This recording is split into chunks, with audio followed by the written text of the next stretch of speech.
Hello again, and welcome back to Imperfect Parenting. Beautiful wife and I, ready for another one. Here we go. I'm always trying to find some clever way to start these, but You say it the same almost every time. okay, But thanks. You include all the important. I felt really unique right there, but maybe not. No, I think it's usually the title and then my beauty. That's Well, I'm sitting right across from you. Yes. Also, what you share with listeners. Okay, all right. Well, You want me to stare at the camera so they can? this is what you're gonna get. Brittany right now is doing a little fashion show. My chair. Fashion show at lunch. That was for Ashley. Thank you. All right. Brittany, I asked you to share this meme because I think it's funny, but you probably have a little bit more of this standard going on. I have standards, just to be clear. Yeah, I care. I made this list and you just stick to it. That's kind of probably that's how that goes. Okay, I'm gonna read the meme now. No, I'm kidding. You can. Go ahead. It is. I know this actor more so from, like, isn't he in Crazy Rich Asians? Isn't he in that one? He's a stand-up I think comedian. so, yeah. Yeah, and then that's where I know him. He's in a show called Community, which I don't know that show, but he is squinting at this ripped piece of paper, trying to probably read it carefully, and it says, "A list of people I trust to babysit my child." Boom. Which is very true. There was, especially with the first one, we cared probably the most of who came near. Like, so much so that I wouldn't. We could name them right now. We could name them right now. We could. That list. We should stayed small. apologize some because Delaney violated her babysitters. Okay, can you share that story real quick? Sure. I mean, it's just what happened. Well, this is Delaney was I don't know 9 months, year, 6 months, somewhere in there, but she only nursed. She didn't take a bottle and she wouldn't take a pacifier. So to comfort her when I wasn't home and she had a babysitter, she would force her hand down the shirt of the babysitter to cup the babysitter's breast. True story. And hold it. And that's how she went to sleep. Holly and Sarah. We're so sorry. And so I would have to prep the babysitter with, okay, there's going to be this really weird moment that you're going to feel like something horrible's happening. It's not you. It's her. This is Delaney.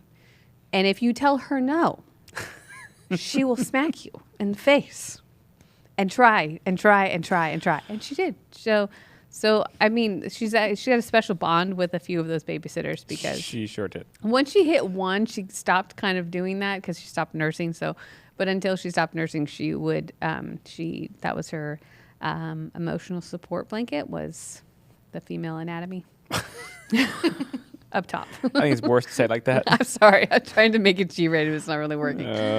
But yeah. It's funny. So we just saw Holly. She came to church at JC a couple weeks ago, and we just almost immediately started laughing about this common experience that we had over Delaney and her babysitting. Yeah.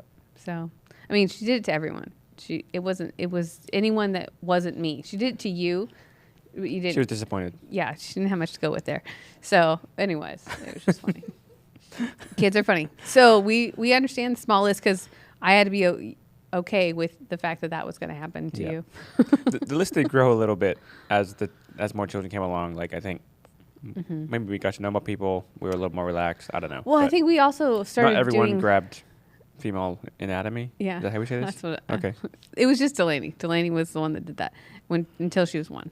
But I think we started working in youth ministry, and so more and more kids, young girls. We just saw like the Tesaro family. Yeah. I think half of their children babysat our kids because they've got like 7. So they all went through. But it is funny when you get really kind of I mean, I took people off the babysitting list. It's just kind of funny. Like Emma, who we love as a youth pastor, she got taken off the babysitting list. The kids didn't like her as a babysitter, so I took her off the list. But she's now adored and loved, and we couldn't imagine our life without Emma. Yep. But different season. Emma needed to come in a different season. She was better with teenagers than toddlers, I guess. It's true. She's doing a great job. She's doing a great Which job. leads us to, naturally, today's topic. Does it? Nope. And here's our segue into, this is a common one, and I think we talk about this often, just to set it up, but I think this could feel familiar, but I think it's so important we revisit this, if not every season, multiple times every season, to check in and go, okay, how am I doing? First of all, have I grown? And second, is this thing still showing up? And it's really the difference between punishment and discipline showing up in how we parent. Yeah. Which it can be a hard one to distinguish. I think more so if you are really familiar with punishment and trying to figure out what discipline looks like. If you're trying to move out of the punishment mentality, like you're aware that's not what you want to bring, but they feel like the same thing. I think I'm trying, it's almost like just doing all that you can to muster up the right response, but you've got this need for control, and that's kind of leading. The other part is the clearest definition feels like if you ask yourself, what's the goal of this? And that's normally how I'm able to get to, and when I have a consequence for our kids, what was my goal in that? What was my heart? What was my intention? And that helps me kind of identify a bit more if it was punishment or discipline. I think when we get to this part of the conversation, I always think about, in the Gospels it says, if you love me, you will obey my commandments. If I'm seeing that through a punishment paradigm, then God's just after compliance, and he just wants to put me in my place and tell me what to do, and I have to obey, because if not, I'm going to get punished. But if you read it from a connection and discipline point of view, it's a whole different connotation. It's because you love me and because of the heart-to-heart connection that you want to create a pleasing experience. That's my father. I, of course, want to please my father. I think even my children, they want to please us as their parents. They want to do a good job. It's not a bad thing. It's just when that thing gets going too much, it moves into the perfection thing we talked about earlier. But I think this idea of obedience versus compliance. Compliance is just do what I said. Yeah. Because I'm the adult, I'm the big person, you're the child, do what I said. Obedience in its purest form really feels like there's this heart-to-heart connection going on, and you want to obey because of the connection we're building. I just saw this play out recently, and we've mentioned our Healthy Families class at Jesus Culture that we went through, and this man, his name's James, and he was there every single week. We don't know his whole setup. He might be a single dad, seemed like. He was just there by himself, taking notes every single week, ask questions. It seemed like he was kind of working through a little bit, trying to figure out, do I agree with this? And then, can I do this? So he was working through this for 6 weeks. On the last night, he approached me, and he said something to the effect of, first of all, he was just describing loving on purpose in his purest form. This is all about connection, Ben. This whole thing's about connection. And it's really about our relationship with the Father. This is amazing. Like, amen. Yes. That's you got it. That's what we're doing. Yay. And then he said, because I noticed something this week. And he's getting into character almost, and he's telling me the story. And he said, my kids, I said, time to brush your teeth. And they did it the first time. And he was just shocked. My kids brushed their teeth the first time. And he said, I think it's because I've been working on connection. Normally I have to hound my children to be compliant. Yeah. Because I've been working on connection. I said, please go brush your teeth. And they did. And he was just like, blown away. It's working. And then I looked at him based on the conversation, and I said, Danny's most recent definition of the fear of the Lord is the fear of being disconnected from his heart. And then he went, oh my gosh. Oh yeah, I gotta think about that now. But I share that last piece from that conversation I had with him because I think it ties directly into this. What am I afraid of? Am I afraid of punishment or afraid of being disconnected from his heart? That produces a different experience. And that's what we want to protect and prioritize is our ability to stay connected to our kids.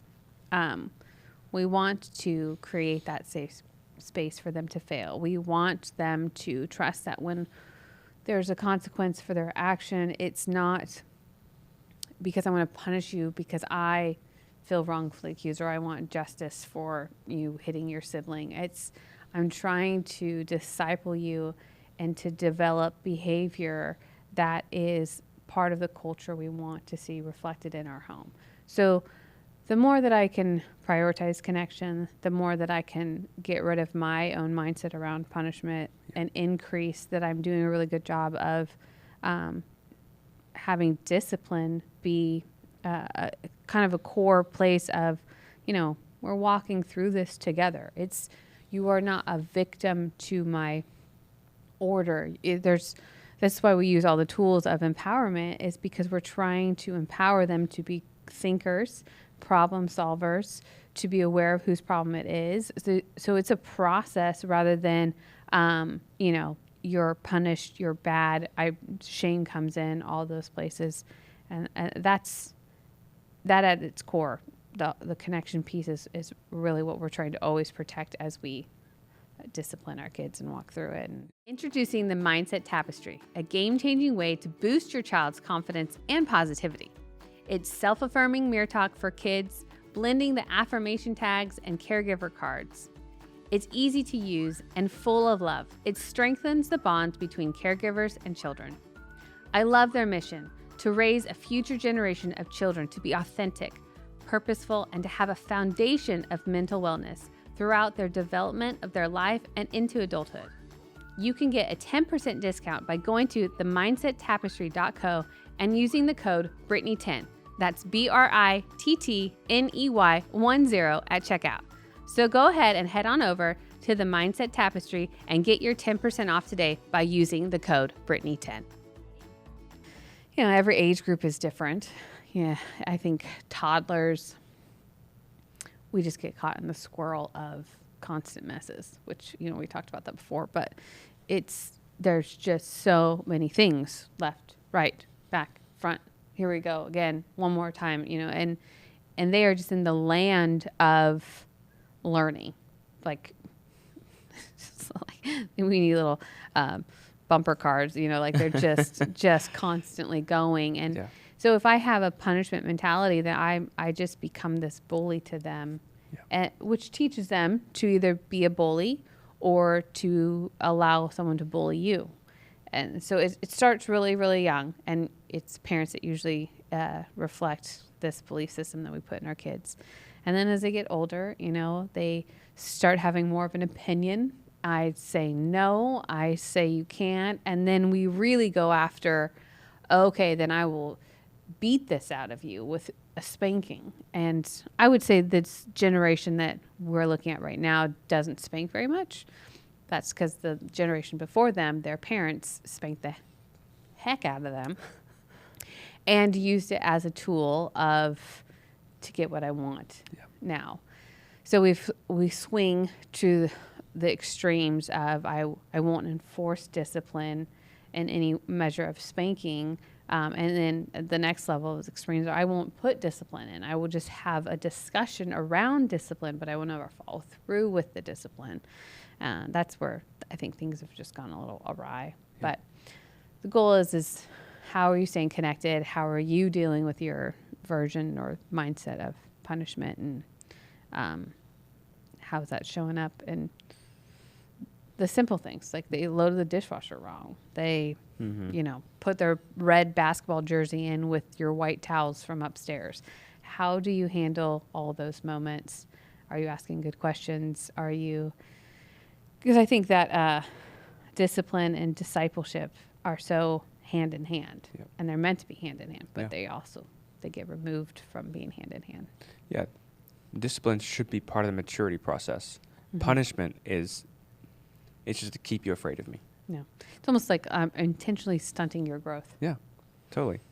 And then we wonder why they got there. Yeah. Why they still kick and scream as adults. Yeah. I was in those groups recently that kicked off, and I was having a conversation with one of the guys in there, and he told us a story about when he was probably 6, I think he said. 6 to 10 maybe, and he got approached by a bully, and this guy wanted to fight, and he didn't know how to do that. So he just disengaged from that moment and tried to protect himself like he should. But he didn't have a dad around to speak something different. So he went through life just avoiding conflict and just avoiding this because he's just waiting to be punished. And it's just influenced every part of his world, from his marriage to his parenting to everything else. And it just has influenced how he sees the world. And it was just interesting going, okay, well, are you ready to change that? Because that's not the truth for you, that you have to go hide from all conflict. Yeah. Because I think that's one of the things I want to point out as well. If you go back to episode 2 in this season, I believe, the second episode after Seth, where we talked about the parenting styles. I think all the parenting styles before we get to engaged, they all have a mechanism for punishment. Meaning, I think when we say punishment, we often think about the aggressive one. The aggressive, yeah. The loud, the yelling, the tantrum, that rah, it's overt. I think the passive and the permissive also have a way of punishing. So for instance, it's when you withdraw and disengage, you're punishing, whether you realize it or not. That is a punishing experience for the behavior that you either don't want to deal with or don't know how to discipline. I'm going to punish you by removing myself from you. I think the choosing disconnect as well is the same thing. So that they're more covert, not as loud on the outside, but there's still a punishment mindset that's leading this. Yeah. We have to address. I think passive tends to be withdrawn, permissive tends to be manipulative. Yes. And it's still, and then the authoritarian is the more aggressive. They still have at the core of them, I'm afraid, I'm seeking control, and I need something, so I will almost sacrifice our relationship and connection to get that need met, which is some form of compliance from you. And, the passive approach is, I need, peace. I need you to calm down and stop yelling. So it's just different approaches, but they're in there, whether you're loud or not loud. I guess the question would be, what's the goal of your pursuit in this? And are you aware of how you might be bringing punishment to your relationship with your kids? Yep. And talk for a minute about parent with a plan, because that feels like the next step from here. Once I discover it, I need a plan to keep discipline as my goal, and a heart-to-heart connection more than punishing and fear. Yeah, I mean, a parent with a plan is a powerful parent, which means I don't live in survival mode. I don't live in reactionary mode. I know that, I can see that the trends are you procrastinate your homework, and so it doesn't get done. So the likeliness of you having bad grades is high. I'm aware that how much time you spend on your phone or your video games is consuming your ability to participate and engage with our family, because you're so consumed with getting on there with your friends. Your obsession with your blankie, it makes it unable to function for anybody if you're not holding it constantly. Well, we need to wash it sometimes. There's just different ways that it expresses itself. So if you don't plan for these moments that are likely to show up, you're almost, stubbing your own toe on purpose. You're walking into that situation knowing that it's going to hurt. So the parent with a plan idea is and anticipating that you're going to make a mess, that you're going to need some discipline, that you're going to need some help, some guidance. And if I have that reactionary survival mode and I pull into my old toolbox and pull out, I'm going to show up with punishment, shame, and control. So I've got to go through the tools. I got to go through, okay, what is it that I need if this happens? I just had a conversation with a client, and we were not talking about children, but we were talking about her marriage situation. And she has to have a really hard conversation with her spouse, but just insert any relationship. Really hard, confrontive conversation with this person. And I said, if you don't visualize this conversation, if you don't have this conversation in your head, if you don't think about all the things that could be said, all the responses, all the reactions, all of this, what you're going to say, how you're going to insert the tools that you so desperately say you want to practice, then you won't do it. Mm-hmm.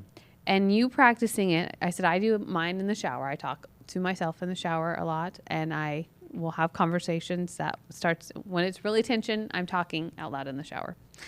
But I'm practicing, how do I have this hard conversation with my son about his schoolwork? Because I know he's going to be like, whatever, Mom, it's stupid. It's fine. It's not an F. It's just a D-. Like if I don't anticipate the disrespect, the attitude, the lack of ownership, I'm going to get triggered. I'm going to get triggered. So you have to go in there prepared for all those things and ask yourselves questions. What do you need? What do you need to feel? What do you need for this outcome? And then you ask lots of questions going into it. So whatever stage they're in, I think you can visualize that. And mine for toddler years looked like going somewhere and getting Delaney in the car, which she was slow to getting her shoes on. She was slow to getting her stuff together because we had to take everything. I think there's a meme that we're going to show. I don't know if we've shown it yet in the recordings. I think we have. Anyways, there's a meme that's coming that's funny about your kid getting in the car and their possessions. But Delaney it was work to get her in the car as a toddler. So if I didn't think about that and I rushed her to get in the car at 2.5 years old, even though she's the sole little person I've got to get in this car seat, she can make me 20 minutes late. Mm-hmm. So having a plan. Yep. I have fruit snacks for you, but we have to get back in the car. Can I have them? Not until we get in the car. Do you want to hold them and we walk to the car? Or do you want to hold them when Mama carries you to the car? Here I am with a plan. I'm activating these steps because otherwise I am just picking you up and I'm putting you in there. And then again, like most toddlers have an amazing ability to have super strength that comes out. It's like the toddler Hulk where they can't put their back down and they're just arching everything and you're trying to force their hips down, but you get their hips down and then their chest is out and their arms are out. And now your ears by their face and they're yelling. They're screaming. Yeah. I think we have a meme where, the neighbor pops their head over and you're like, it's bad time, Bob. This is what can happen. And then all of a sudden I violated my relationship with my kid because I'm yelling at them face to face so that I'm not late for this appointment that I knew I could be late at if I let it up to Delaney, the 2-year-old, who has to get her purse, who has to get her Barbie phone, who has to find that shirt that goes on the little Shopkin thing that has the one shoe that is a princess shoe and the other one's a flip-flop. She's not going to be dressed in anything but a tank top and shorts. If you couldn't tell, Brittany's still working through this. Yeah, I am. 16 years later. I just love that Delaney's in the room right now. So and nothing's changed. No, I'm kidding. That's not that true. was your dad. I didn't say that. But the Barbie phone's still there. You shoot yourself in the foot when you don't anticipate the reality of what's likely to happen. Yeah. So my big encouragement here, and I think if that scenario Brittany's describing is familiar, there's a couple of things. Check in on your paradigm. Mm-hmm. What's my goal? What's my current goal? And be really honest with yourself. Ask someone close to you that will be honest with you. What do you experience my goal as with my children lately? How do you think they're enjoying me? If they're old enough, ask the children too. And then create a plan. Yeah. Get a plan together. I'm ready for the moments that seem to throw me off course. Yeah. The moments that push me back into the old way of doing it. And then the last thing I would say is go clean your mess up. If you have created a mess, a great thing to restore the standard and start fresh with a new culture is, I have a mess. I'm gonna clean it up, and let's start this whole new direction together. Yep. All right. That's it. We're gonna end on that. So go clean your messes up. Go clean your messes up.